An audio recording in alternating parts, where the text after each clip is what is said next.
Hi class, this is Dr. Kaufman, and this is going to be the Chapter 9 lecture where I'm going to cover rational emotive behavior therapy for you.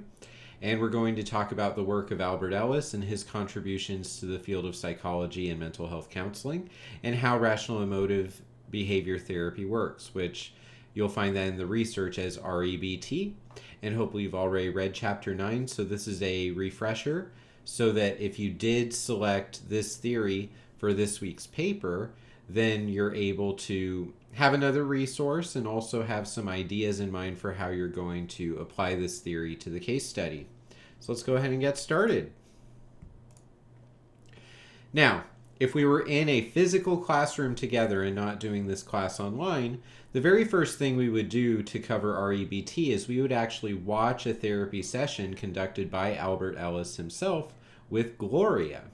Now you'll see the image up there. Gloria is sitting face to face with Albert Ellis, and they're talking about her attractiveness towards men and how she is trying to use relationships to sort of fill a space in her life, and whether she is appealing to members of the male gender. And Albert Ellis is just going right at that problem and all the other problems wrapped up in it with REBT counseling. I've put the link at the bottom of the slide so that you can pause this video and then type that into your bar, or you can also search for the title of the video, which is Albert Ellis and Gloria, REBT Counseling Session 1965. And then you can watch that and then come back to this lecture with an idea of what the origin of REBT looked like. Remember, they're going to use language that's a little bit different than the way we talk to people now. Some of the fun words or the slang that they use is definitely 1965 lingo and not here in the 21st century. But that's when the theory was developed, and it was developed because of the place where the field of psychology was at the time. And Albert Ellis perceived a need to be more direct and focus on the rational and irrational qualities of the thought processes and how they impede human motivation to pursue their goals. So watch the video, come back here, and then we'll go to the next slide. Now, REBT was developed by Albert Ellis, and Albert Ellis started out as a sex therapist in Pittsburgh, Pennsylvania. He also was seeing psychoanalytic theory and thought this is not how people work. It's a common story as you follow week 1, week 2, week 3, week 4 of this class, that people always seem to struggle with fully accepting psychoanalysis as the do-all be-all of counseling. And so he started to develop a version of psychotherapy that he felt captured the strengths and positives of behaviorism, but also took the thought processes in the present and used them so the client could have some benefit in their own life. And Ellis continued to do things for our field in the cognitive areas of psychology all the way through the 90s and even early 2000s through the end of his life. So he was a really big contributor to our field, and the addition of present-focused thought process in psychotherapy, because we were looking in a very psychodynamic way before he came along and started contributing his ideas. The basic philosophy of REBT is captured in this quote: "It's never the events that happen that make us disturbed, but our view of them." So we do have this bit of a story in our mind about what the things that are happening around us and to us mean. So I use the experience of being a grad school student when I'm lecturing at the master's and doctoral level, because I think that's a good framework to appeal to your experience as you're listening to me. So it's not, for example, if you receive a grade that's lower than what you're accustomed to, then it's not the grade itself, it's not the math that's occurring in the grade book that bothers you. It would then be, according to this theory, the mindset of what a good student should earn. Notice that word should, because that's going to come back later as it's illustrated in the picture here. And so if I do not get that level of a grade, then that means I do not fall into the category of being a good student, when in fact good students get grades that are a bit lower than their average all the time, because grades are an average, and sometimes you do perform lower, or maybe there is a concept that you didn't fully grasp but you had to complete the assignment anyway. And these classes are a journey, and we are battling to learn all the concepts for all these different theories. For example, in counseling theories, every week we have a new cluster of counseling concepts that we need to learn. And it just makes sense that at some weeks we're going to use a theory that matches with your own philosophy for understanding your world, and you're going to be exemplary. And then in other weeks, there's going to be real challenges and real interpersonal disconnect with the theory concepts. So when you're writing about those, maybe there will be something you miss. And so Ellis would challenge you not to look at what grade you should get, just look at what grade you did get and the kind of input you had and how that impacts your desire to continue performing well in the future, and then exhibit the behaviors and choose to focus on the here and now so that the next assignment, the ones that still have yet to be graded and still have yet to be turned in, have the opportunity to return to that exemplary status that you believe you're capable of. So I can do this. I will do this is much better than reflecting into the past like I should have, I would have, I could have. Because at that point, you're just torturing yourself with a version of events that did not come into reality. And because of this focus on perspective, Ellis would be considered a constructivist. He's using the counseling session to help the client build their reality in their own mental world. And he's trying to help them build it in a rational perspective where you don't have the dysfunctional distortions that change the way you see the world from what it actually is. And because of that, you are ultimately accountable and responsible for your behavior. It's not the influence of other people. It's not the influence of your upbringing, your parenting. It's not the job that you have. It's your decision right now in this moment of what I'm going to do and what I'm going to decide not to do. And so when you make other people just deal with something that you chose not to do, Ellis would say that you are behaving irrationally, and that ultimately you can pull yourself up and do the things that in your mind are on the list of things that define who you are. As far as human motivation, REBT holds that there are two main things. We need to obtain pleasure, avoid pain, and hence we need to survive and be happy. And as I usually do, I have connected this with The Hero's Journey, the work of Joseph Campbell, who actually was drawing a lot from psychotherapy and the field of psychology as it was when he was doing the majority of his academic writing. Find a place inside where there's joy, and the joy will burn out the pain. Now, Joseph Campbell, with his Hero's Journey and Hero of 1,000 Faces, is not an REBT enthusiast at all. In fact, the majority of his concepts were formed in the psychoanalytic era. But this quote is what REBT is. Find joy and it will remove the pain. That's the motivational quality that REBT subscribes to, because that is how rationalism works. If you are doing things that are rational, you will not be living in a constructed reality filled with pain. You will actually be happy. You will receive pleasure from things that it makes sense for you to receive it. Now, the central constructs of this theory is as easy as ABC. And that starts with the activating event for A, the belief about the event, B, and the consequences emotionally and also behaviorally, C. And then after that, in more contemporary eras, we've added D and E, disputing or challenging the irrational belief you've identified with this process, and E, the effective new belief that replaces the irrational one. So if you do ABC, you're getting good feedback about your situation. If you do D and E, you are using the REBT concept to construct a better strategy for next time. Better belief systems, more functional approaches, improved behaviors. And that's how this theory works. If you can teach a client that and you can hold them accountable when they're reflecting on their week, you're actually teaching them how to do their own therapy. So they may only have 10 sessions with you, but they have the rest of their life to live. You're passing on an important skill for them to teach themselves accountability for their own ability in their life. And you're teaching them how to improve in situations where they're not up to snuff. And you're teaching them how to avoid situations where they're doomed to fail and select to be involved with better situations moving forward. So there is win, win, win, win all across the table if you can teach your clients how to effectively use the ABCDE model.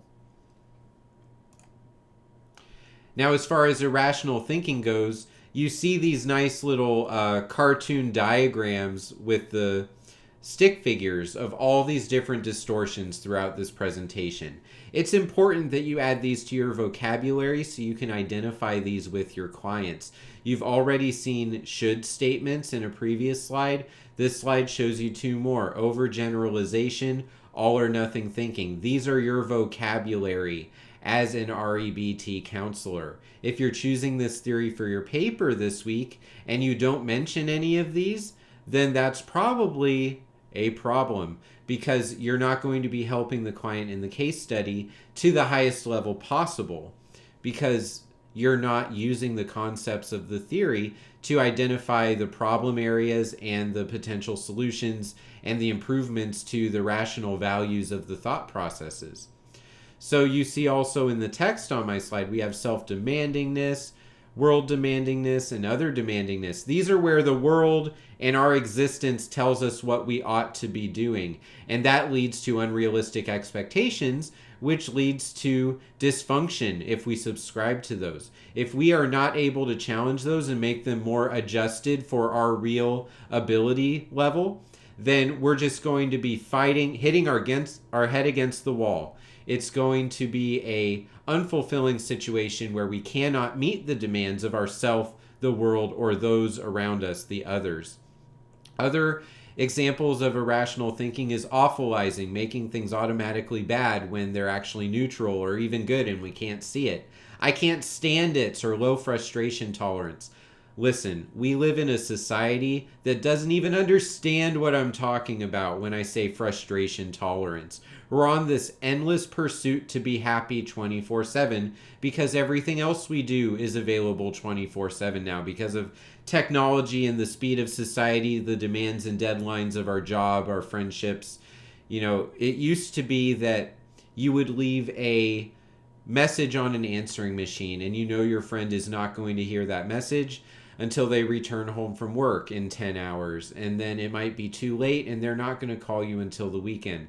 So that one little idea, you may not get, you might not receive the value of that communication for many days. Now we have text messages and we wonder if our friendships are over if we go 20 minutes without receiving a response, even though we know our friend is at work, and it might not be appropriate to respond to that message while they're at work. I do counseling with people all the time, especially if they have a dysfunctional, intimate, romantic relationship. These kinds of problems occur as 40 minutes of our counseling session. They can't get past it. And that's because from an REBT perspective, they have an irrational expectation that they will always get an immediate response from these casual questions sent via text message or by voicemail. See, now the answering machine is in our pocket all the time too. So we never really get release. And I'm talking about technology again, but just think about the time we're in and how REBT was designed to talk about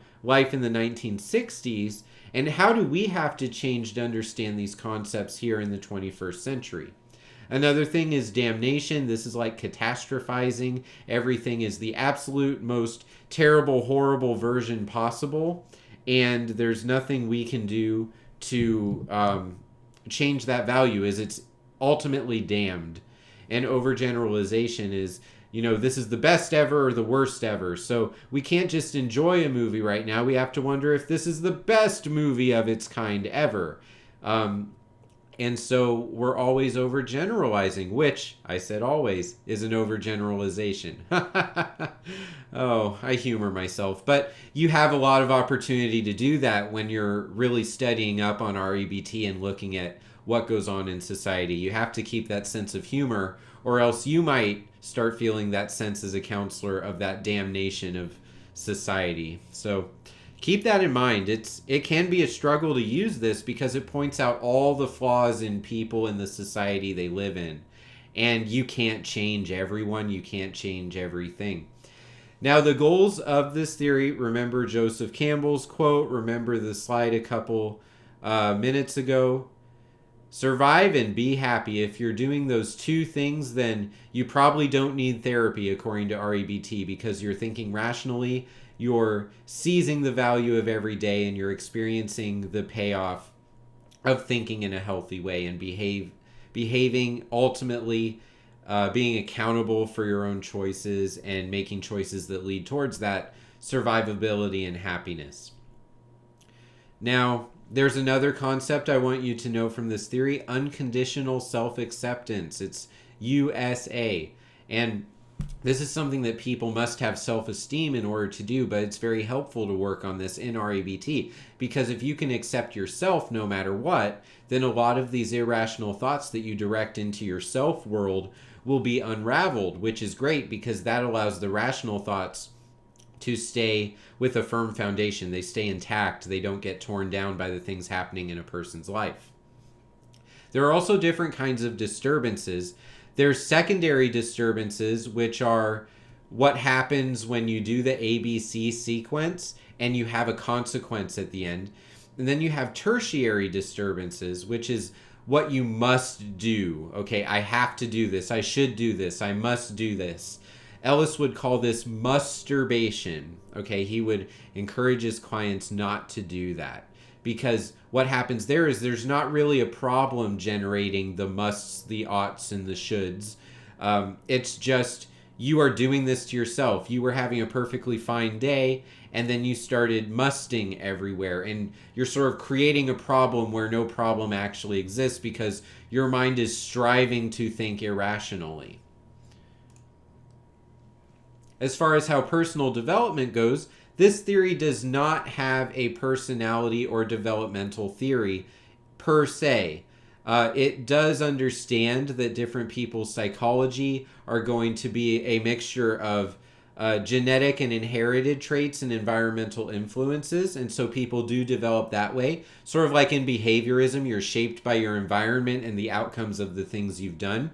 But ultimately in therapy, we can explore the rational and irrational qualities of your thought processes and construct the reality, and you are not stuck just living in that mental world that you've inherited from your parents and that was created in between the ages of 2 and 9. You know, like, it's not a psychodynamic approach. The therapeutic relationship has the opportunity to redefine things all over the place in order to help you identify the rational approaches, the A, B, C, D, E, and move towards your versions of success in your given situation.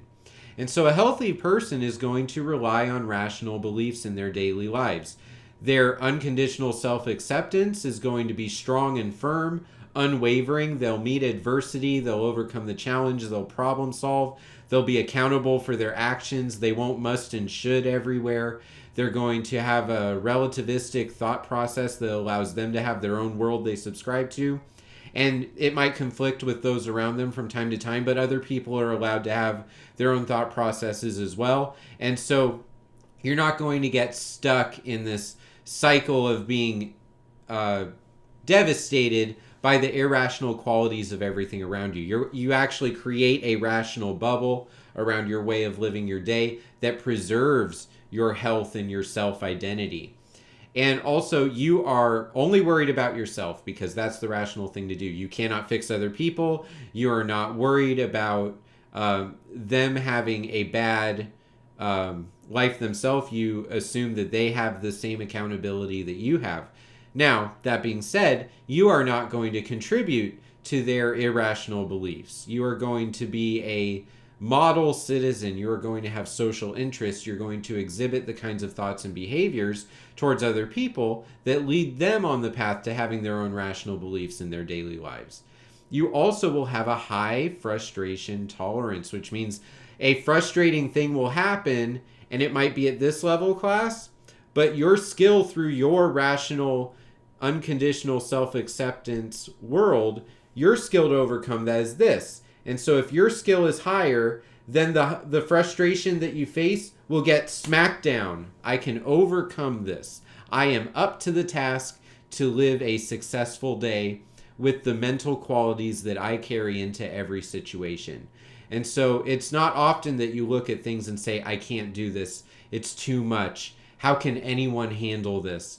That a healthy person is going to look at it, know their strengths, avoid places that would take advantage of their weaknesses, and live that healthy, rational lifestyle where their self-acceptance is intact, they serve the social interest, and they survive a healthy and pleasurable life.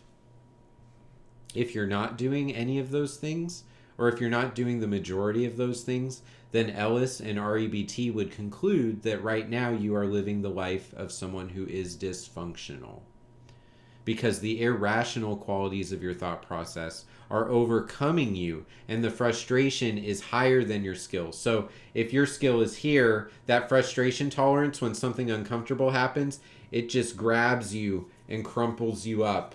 And now you are defeated by your situation, and your beliefs become irrational, and they are not able to help you find the path to maneuver the situation and acquire that survival, that pleasure, that happiness, and enjoyment of life again. We have a new irrational thought quality on the screen here, disqualifying the positive. And so you could have a situation, like let's take a paper I might grade. I might make a comment that says, you didn't have a journal article supporting this idea. There were a couple ideas that had no reference.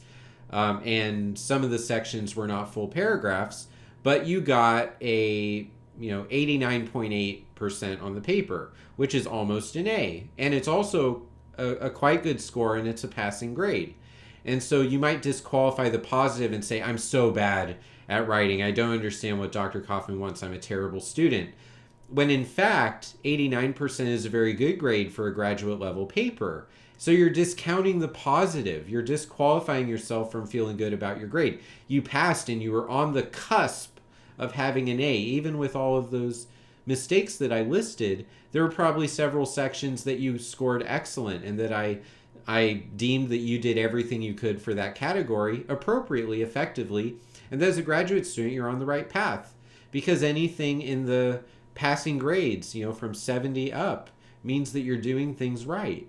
And so as your instructor, I want you to focus on the positive, not disqualify the positive. And if you do get feedback, learn from it. And then try to fit this into your new rational belief system of how you're going to approach things so that you don't have to feel the frustration tolerance overcoming your skill ability. See, we're using REBT right now, and I'm coaching you with it on how to approach the assignments in this course and how to consider a way to stay positive during the huge struggle that is graduate school.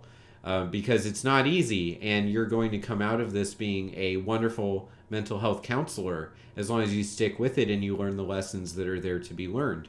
Now, back to the slide. Demandingness is a core quality of psychological dysfunction. So if you are experiencing that dysfunction, you're going to feel from those frustrations a high level of demand. Your time is going to be demanded. Your attention is going to be demanded. Your skills are going to be taxed. You may feel like you're not good enough in that situation. And so that is a situation that you either need to increase the skill level or avoid the situation, because that situation is taking advantage of your own irrationalities and your own limitations and lack of strengths in certain areas.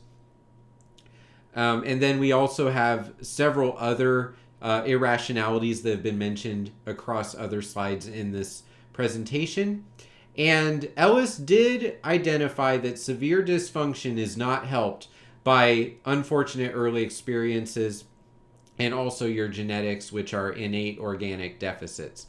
So if you do have a intellectual deficit that's genetic, like let's say autism, you may do a lot of counseling sessions with parents bringing their child in who's autistic, just trying to help them interact successfully with other people and rise closer to their developmental age range as much as possible.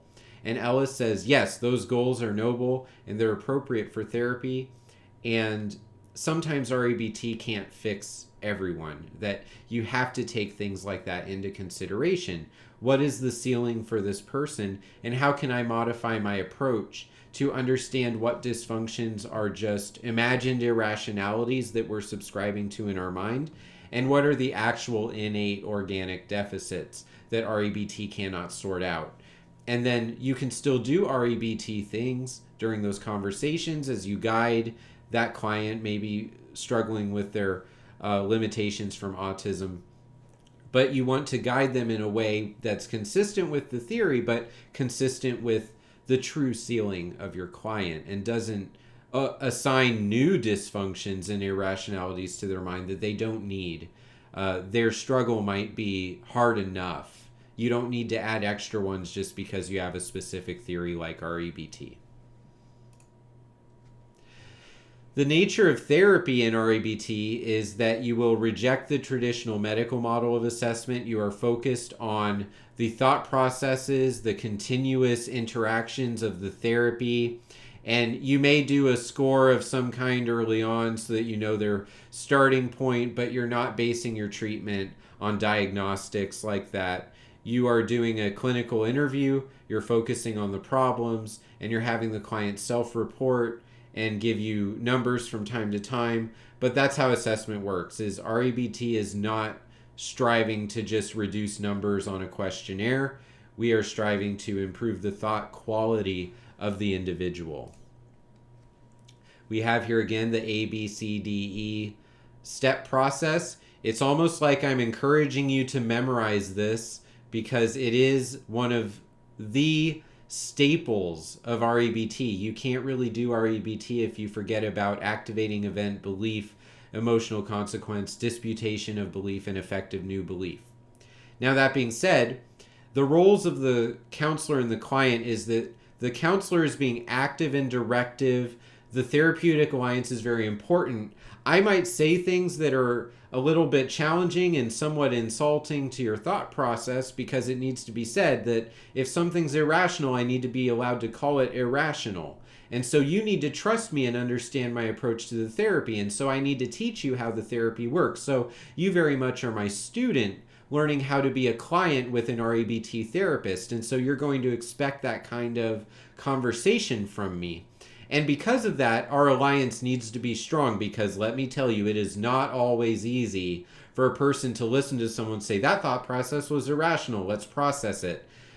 People are pretty soft sometimes, and they don't have hard skin. And if you don't coach them about how this theory works and what kinds of statements to be ready to accept and work on in counseling, they may get offended. And if they're offended, the therapeutic alliance crumbles and you can't use REBT anymore, because you can't use REBT with a client that doesn't come to their therapy sessions anymore. Common sense, but remember I said that, class. You can't do any therapy with someone who's stopped coming to your office. So the therapeutic alliance in REBT, still quite important. Now, Ellis's personality, hopefully you watched the video, it is something. It is harsh, it is sharp, it's pointed, honest, direct, and active is how our textbook describes it. And not every counselor can pull that off and keep the therapeutic alliance strong. Not every client can handle it.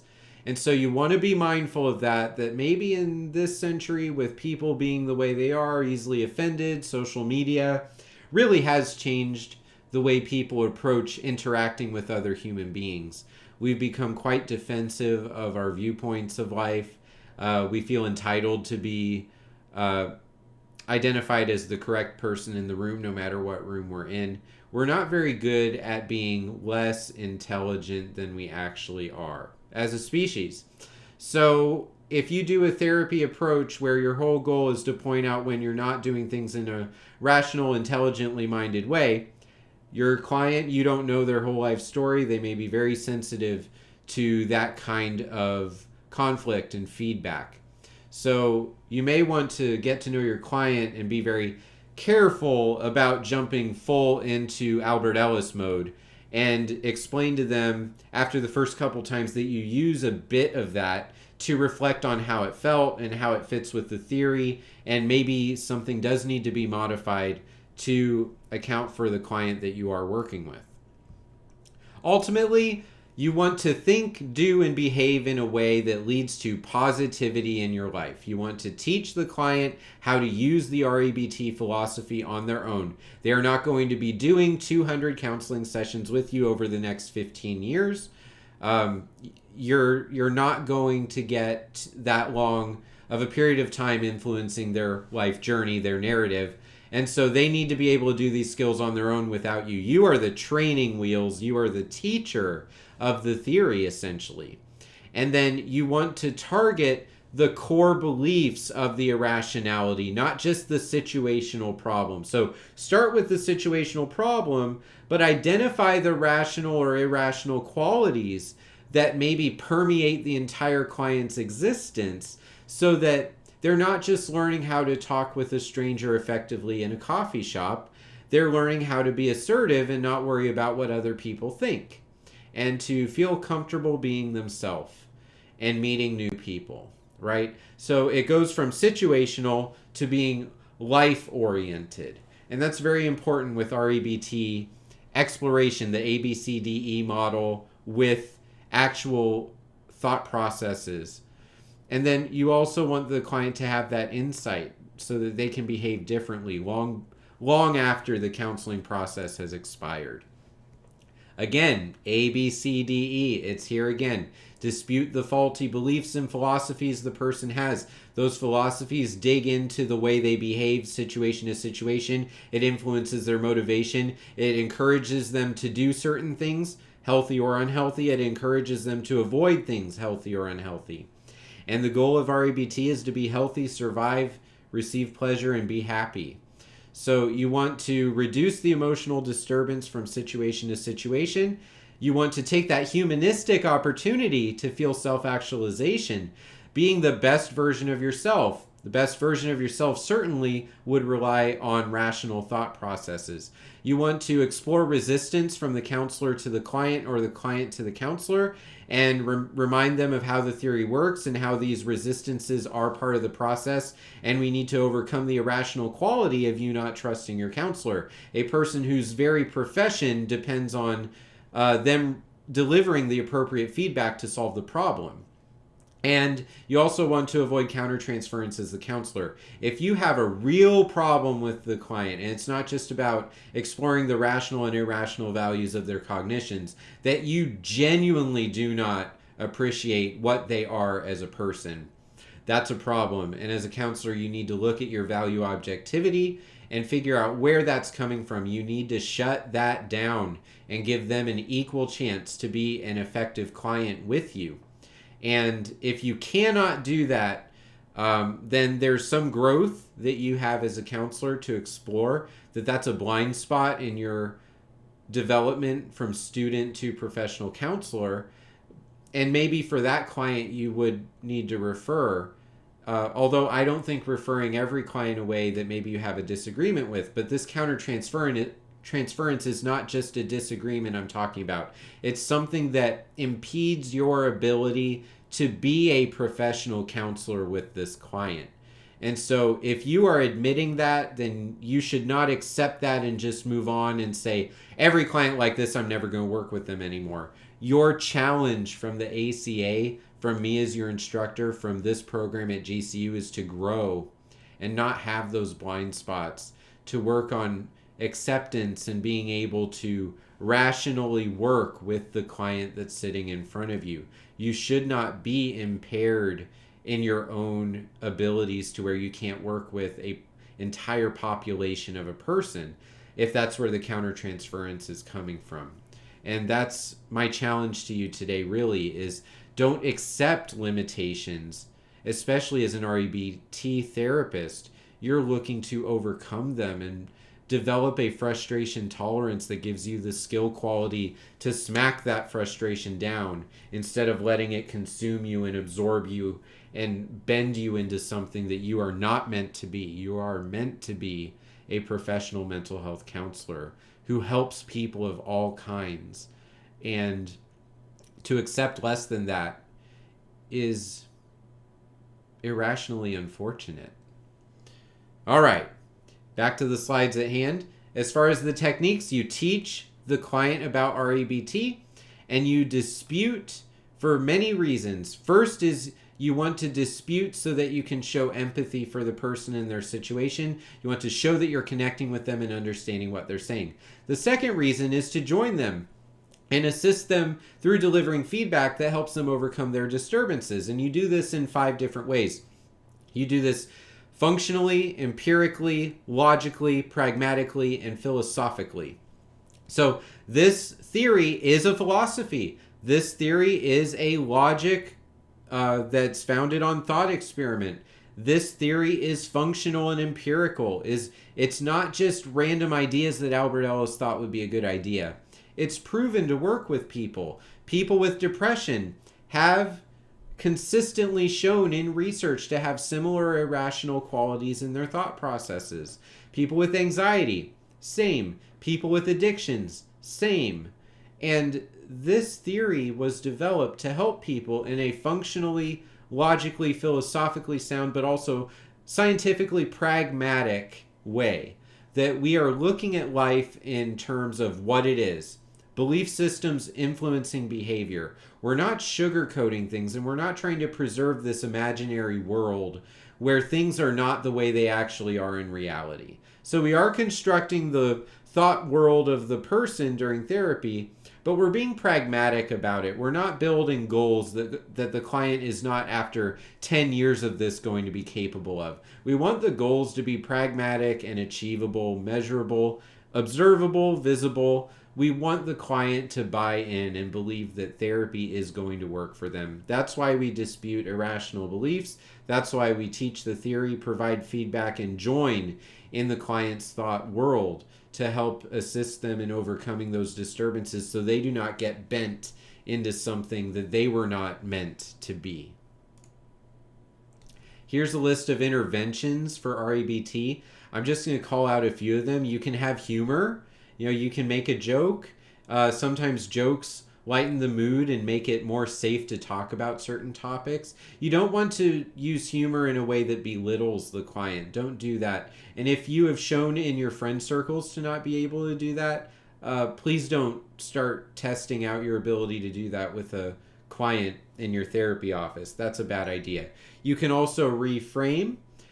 So that means you can take what the client just said and send it back to them, but in different wording so they can hear it and experience it as the listener, even knowing that it's their own world.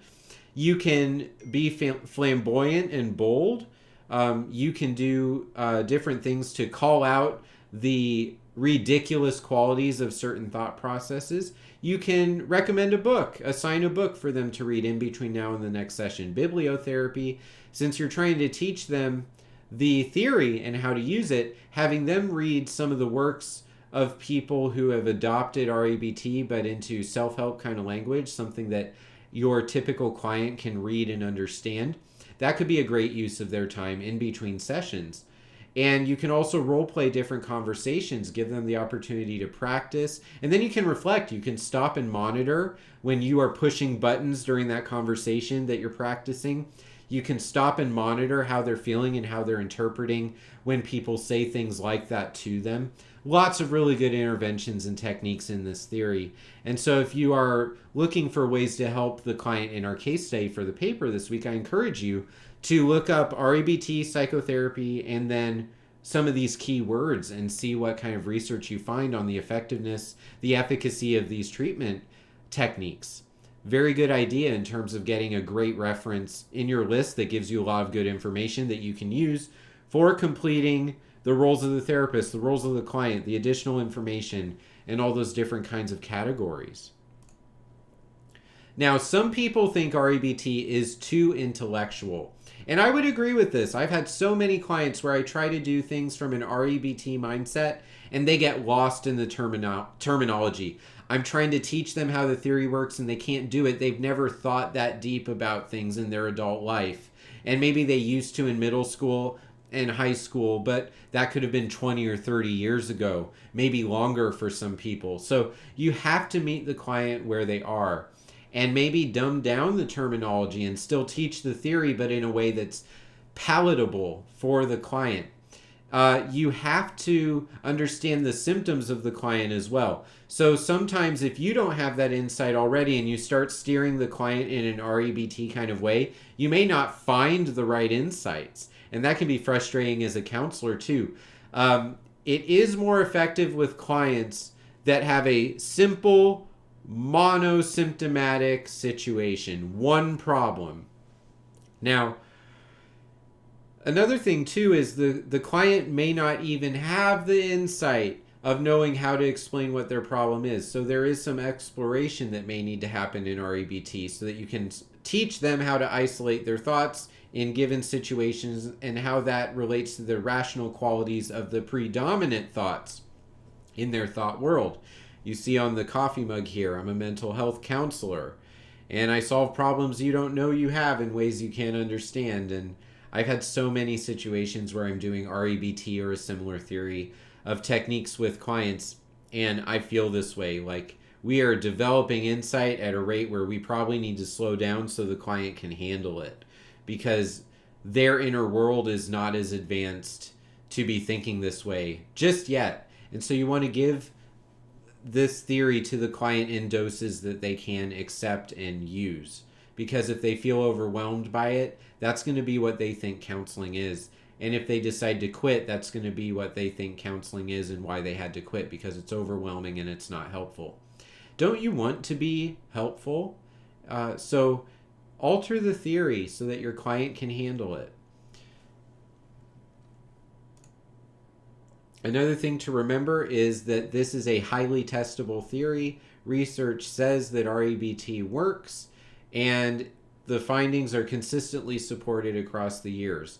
Now, you want to remember also that sometimes you do see that it doesn't work with certain populations, certain people, and you can find conflicting results. But overall, REBT is proven in research to be effective. And so you can feel secure in deciding to pursue this theory as one of your main approaches, because there's lots of research on it. You can find journal articles on it very easy. You can seek out information about how it applies to different problems and different populations quite easily as well. So if you want to climb the mountain that is REBT, there are a lot of places where you can find that information and learn to utilize it as your own self, being the professional counselor. There are some things you need to modify related to the individual and cultural diversity. REBT looks at a lot of things in black and white, rational and irrational for one.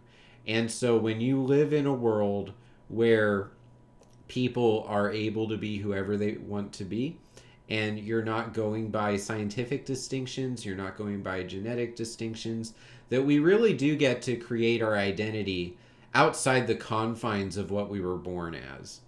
And it's important that you do not prevent your client from having the right to do that for themselves, that you can still accept them, work with them, and you can still use the theory in a way that addresses the goals and works to break down the goals, but does not work to break down the client. That is not what you're trying to do. And you need to be tolerant of people's self-world. And sometimes we lose sight when we're just focused on using a theory. We can lose sight that this is a real person sitting in front of us that chose to work with us, that chose counseling to be part of their solution right now. And we are not empowered by the ACA in our role as a professional counselor through our education in this program or through any other body on this planet to break people down and put them in a situation where they are worse off after therapy than they were before it. And so you may look at Albert Ellis and some of the things he said, when people were much different in the 1960s, and think That's what this theory is all about. And it is absolutely not what this theory is all about. And so you want to be able to accept people for who they are and who they are trying to be and who they perceive the best version of themselves to be. And that's what therapy is all about. So you want to keep those things in mind when it applies to different populations, different cultures, different versions of understanding human identity at the present time. And how does REBT still work when you give people the right to live their lives one way or the other? Now, the summary for this theory is, remember the ABCDE model. Please do. You must know it. If you don't know it, you're not doing REBT. And you want to also remember, not everyone understands all of these things. So you want to give it to them in a way that they understand. Teach the theory, build the therapeutic alliance, and then be able to challenge, develop insight, find the core thought in the thought world, and adjust things to be rational. Build accountability for your own motivation and your own actions in your client, and help them achieve survival, pleasure, and happiness in the way that is healthy for them. So that's how REBT works. The ABCDEs are the steps to a rational life. And remember what those letters mean, and you'll do REBT just fine. Thanks everyone for hanging in. This is a 46-minute lecture, and just remember, it is taking the place of live classroom time here in Phoenix, Arizona. So I hope you watch this video and it's helpful. Thanks for hanging in there, and I hope you enjoyed REBT with me today. Have a great rest of your day.